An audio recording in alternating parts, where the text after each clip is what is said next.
Alright, what's up you guys? So today's video is going to be kind of like a topic video. It's been a little while since I, sat down or stood up. I'm kind of standing up right now, but it's been a while since I actually took the time to kind of make a topic video for you guys. I feel like I've been either doing other stuff or focusing on music and live streams, I just did my live... Man, I already can't speak. But what I was trying to say is I just finally did my first live stream like 2 days ago on YouTube. We did it for like 2 hours and 45 minutes. So if any of you guys were some of the ones that tuned in to watch it, thank you. That was awesome. I wasn't expecting the turnout. I wasn't expecting the love, all the comments. I don't know, man. I didn't expect to stay on there for 2 hours, almost 3 hours, but I did, and it was cool. So thank you guys for that. But now let's get into the video. I mean, the real reason why I'm making this video, the real topic behind it. So this morning at church in the youth ministries, we talked about something that was really cool, and it kind of hit my heart a lot, and I kind of wanted to break it down, at least a little part of it, to share it with you guys. And I want to shout out to Luke if you're watching this, because you did an amazing sermon today, and it literally made me want to make this video, and it made me want to kind of take a small part out of what you talked about and share it with my audience. So what that is about judging people. So in life, it's we all tend to judge people a lot, and the reason a lot of us tend to judge other people is because we're going through our own troubles, man. We're going through our own flaws and our own faults and our own situations, but we don't want to see that, or we don't want anybody else to see that. So what we do is we try to draw attention from ourselves and put that on other people. Very rarely do any of us want to own up to our own faults and be like, man, this is what I'm going through, I just need help, or I need to talk about it. But no, we tend to talk about other people. We tend to talk about the problems and faults that other people are going through in hopes to draw, like I said, draw attention away from ourselves into other people. And there was a story out of the Bible that he shared this morning, that Luke shared this morning. Shout out to Luke again, you're awesome, dude. But I kind of wanted to share it with you guys. So if you guys want to follow along, you can open up your Bibles or your mobile phone apps and go to John 8, because that's where this amazing story happens. And should I tell you guys before I read it, or should I just read it?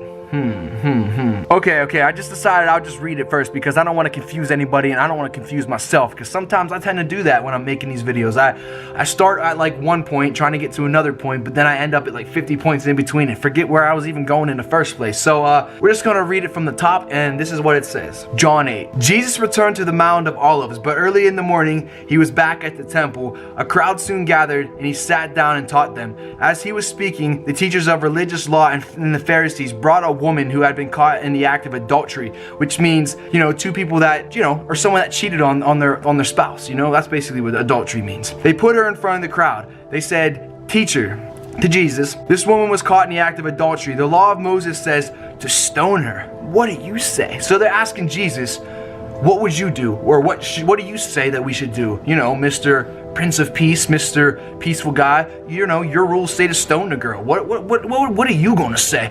Okay, that's already kind of they're testing him, and that's kind of what it says right here. They were trying to trap him into saying something that they could use against him. This is real life stuff, man. But Jesus stopped.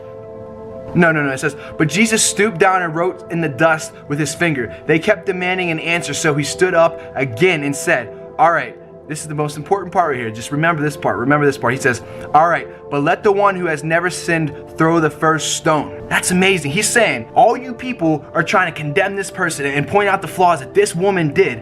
But he's saying, who hasn't sinned, man? If any of you guys are perfect, if any of you people in this crowd are perfect, you go ahead. You go ahead and throw that stone. You go ahead and pick that stone up and throw it. You throw the first stone. But the fact that we all sin, the fact that we're all falling short, and that we all have our own faults and mistakes, what happened next is actually pretty crazy. And this is a monumental thing for me. This is crazy.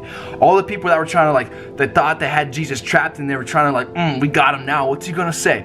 And Jesus is so wise. He knew exactly what to say. And this is what he said. Or no, this is what happened. It says, when the accusers heard this, they slipped away one by one, beginning with the oldest, until only Jesus was left in the middle of the crowd with the woman. Then Jesus stood up again and said to the woman, "Where are your accusers? Don't even one of them condemn you?" "No, Lord," she said. And Jesus said, "Neither do I. Go and sin no more." So what I'm saying is this, man. Whether we sin or we don't sin, the fact that we do sin, the fact that we all are we all fall short, and we still want to poke fingers and point fingers at other people's flaws. And then there was Jesus, who was perfect and committed no sin, did nothing wrong, had no faults. He was pure perfection. And we think we have the right we have the right to condemn people. We think we have the right to point fingers. But then the person who actually was perfect, the person who had every right to be like, okay, that's my job. I am the perfect one, so I am gonna throw that first stone. What he did is he stood up, and he stood up for that girl. He stood up for that woman and said, what are you guys gonna do? What are you guys gonna do? Are any of you guys in this crowd perfect? I don't think so. And then he just addresses the girl on a personal level after they just kind of back up and just leave because they realize like, whoa, we made a mistake, you know? And then Jesus gets to talk to her on a personal level, and then when he does, he looks at her and he basically says, do any of these people condemn you? And she says, no, and he says, neither do I. Now go and sin no more. What he did was say, listen, I forgive you. What you did was wrong. I understand, but guess what? I forgive you. Now go out into the world, go live your life, and just turn away from that sin. Don't go back to that. Don't go back to where you came from. That's all I want from you, you know? And well, the lesson that we can take from that story is this. Man, we all have flaws. We all have things that we're going through. We all have a story that we don't know about and that other people don't know about. We all have a story. Everybody has a story, man. So instead of condemning people, instead of pointing your fingers, pointing out the flaws in everybody, how about you just turn your head at them, look down or look up at them and say, listen, what are you going through? What's causing you to do these things? What's causing you to be in these situations that are separating your relationship with God? What's happening in your life? What are you personally going through? And instead of judging them and pointing your fingers down at them, be there for them. Be some encouragement for them. Be some direction. You know, Jesus calls us to be a direction, some direction like a compass in a lost and dying world. We're supposed to just be right in the middle of that. Not to point our fingers and not to beat down broken people, but to lift up broken people, to lift up the lost people, because we're all a little lost, man. And yeah, we're found in God, but like, listen, we all still sin. We all still have flaws. We all are not perfect. None of us are, man. And that's the whole reason Jesus had to come to this earth and do what he did. And that to me is amazing. Like, there's a lyric in a song and it goes something like this. It says, what is a man that you're mindful of him? God, what is a man that you're mindful of him? And I think it's like a Lecrae lyric. And what that means to me, it's like, God, what are we? Who are we? Are these little puny humans on this earth? Who are we that you, this great God, this big God, the creator of all things, who are we that you're mindful of us? Who are we that like you have in your heart that you want to sit up in the heavens and care about what we're doing, and you love us and you created us for a mission and you wrote a story for us to walk out? Like, who are we that you're mindful of us? So next time you're going to judge somebody, next time you want to point your fingers at somebody, look in the mirror, man. Look in the mirror and just think about it before you do, man, because everybody has a story. You're not perfect. You have your own story. And how would you feel if somebody was to judge you? It's real life, man. If Jesus didn't condemn somebody, man, who are you to do that? So, okay, last but not least, I'm gonna leave you guys with one more Bible verse that kind of sums it all up and really explains like, and puts it into like perspective of like, man, like who are we to judge when we're going through our own things? And that is Matthew 7. It says, why do you look at the speck of sawdust in your brother's eye and pay no attention to the plank in your own eye? Like, why are you gonna talk about the speck of sawdust, that little piece of something that's wrong with somebody else, when in your life you have a giant wooden plank just like blocking you, you know, and messing you up? Like, how are you gonna point out something small in somebody else when you yourself have something that's so big, you know? So think about that next time, man. Don't push off your insecurities. Don't push off your flaws on somebody else, man. Like, just deal with that. Just confront it. That's the only way you're ever gonna feel satisfied, man. You're never gonna find fulfillment and picking on people, man. You're better than that, and Jesus came and died for you because he believes that you're better than that too. So with that all being said, thank you guys for watching.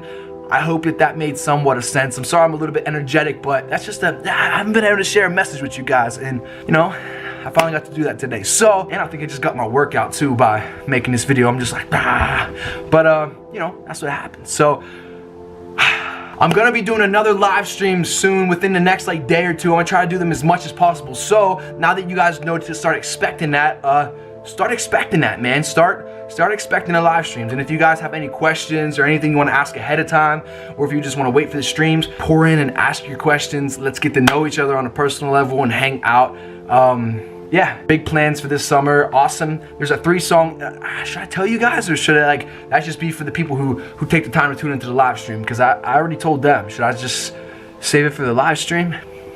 Nah, I'll tell you guys, okay, I'm working on a 3-song EP. I have to record 1 song, left the vocals for 1 song, mix and master it, and then it's gonna be done and out for you guys. And it's the best stuff I think I've done yet, like songwriting wise and melody wise and all that stuff. So I'm excited, and now I'm out of breath, so I need a drink.